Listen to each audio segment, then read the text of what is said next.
Bonjour les sportifs connectés, c'est Jérôme du blog montrecardiogps.fr.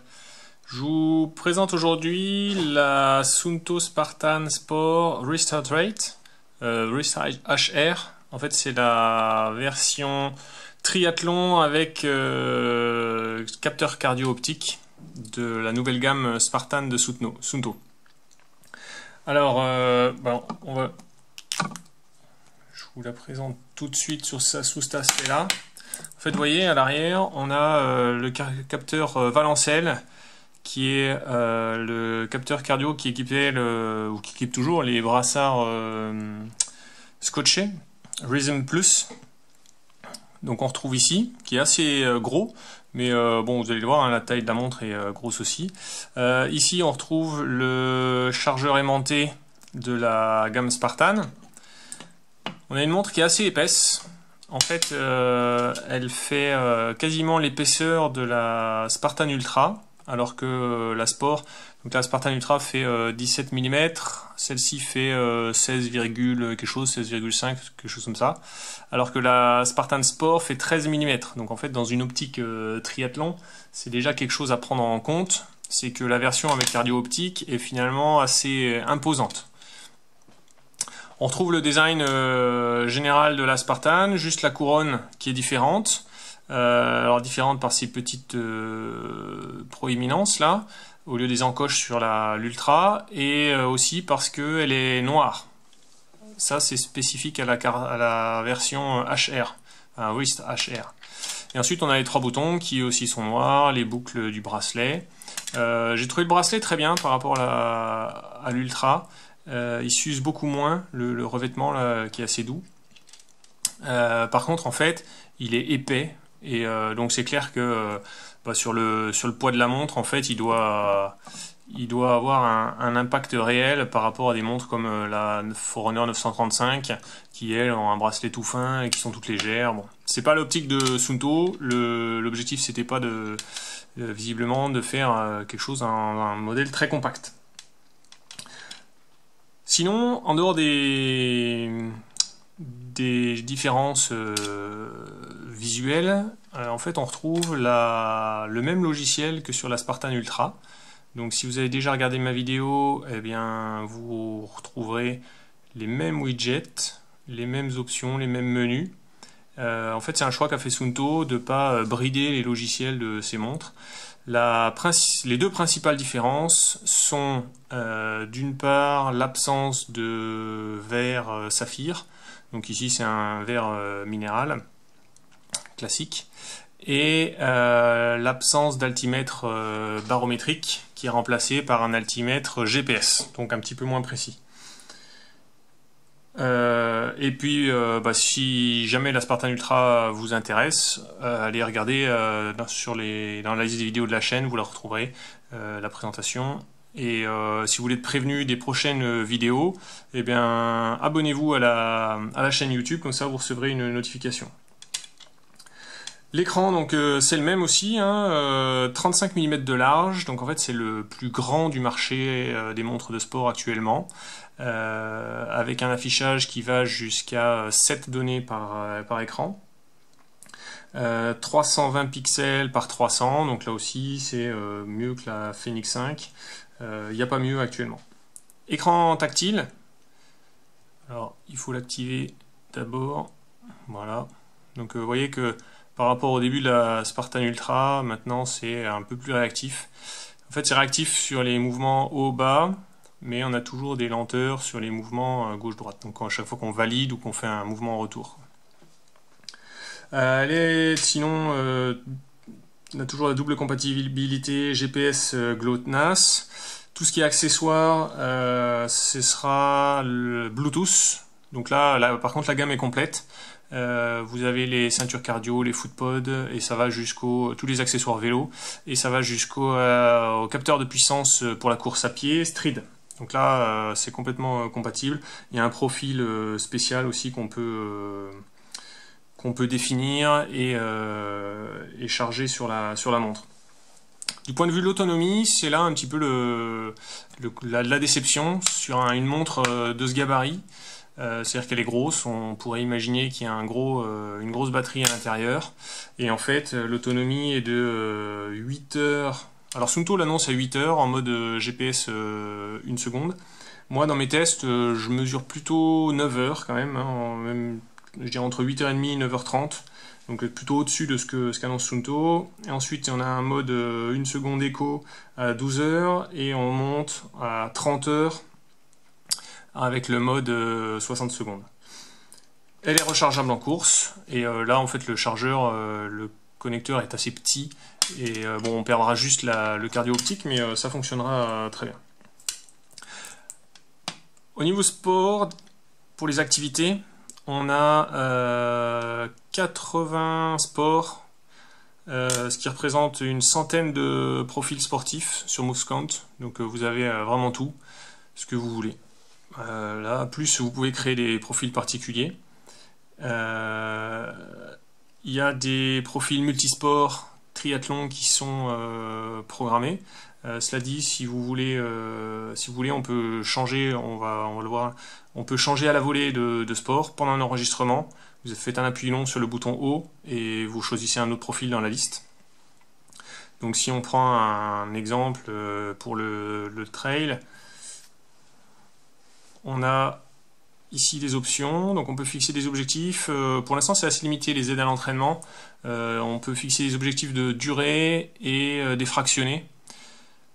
C'est limité. La navigation c'est déjà mieux, quoi qu'il y ait une mise à jour qui doit arriver en octobre pour ajouter pas mal de fonctionnalités outdoor. On peut régler les précisions GPS, GLONASS, l'affichage blanc sur noir ou noir sur blanc, les fractionnés et quelques réglages d'économie d'énergie.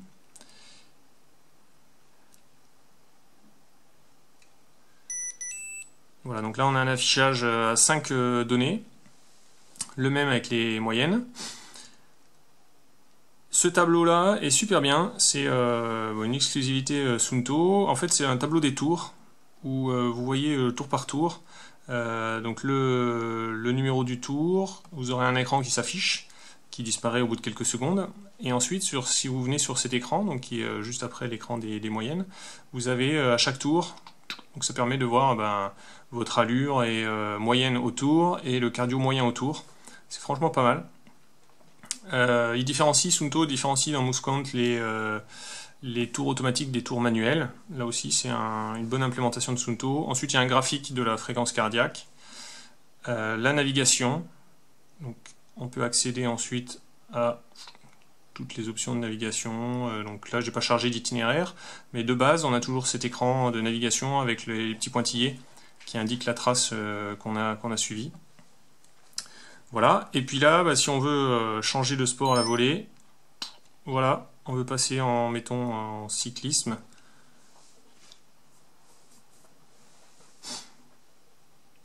Et ça y est, on se retrouve dans le mode cyclisme.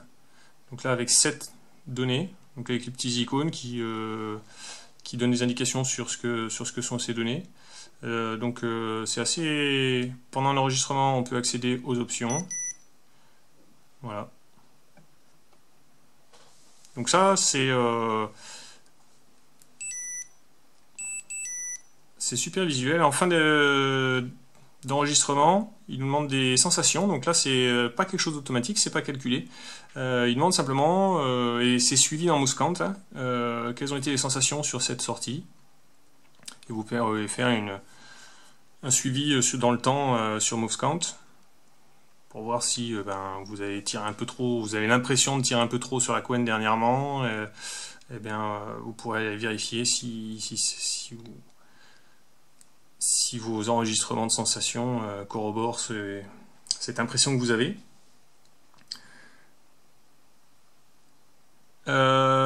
Ensuite, si on bascule sur le tracker d'activité, alors on a plusieurs écrans, donc le nombre de pas ou bien les calories, ça reste limité, hein. Suunto s'y est mis il n'y a pas longtemps, le nombre de pas sur la semaine, et ici, alors cardio en direct, ou sinon le cardio sur 24 heures, et c'est donc ici qu'on a la fréquence cardiaque minimale sur les dernières 24 heures.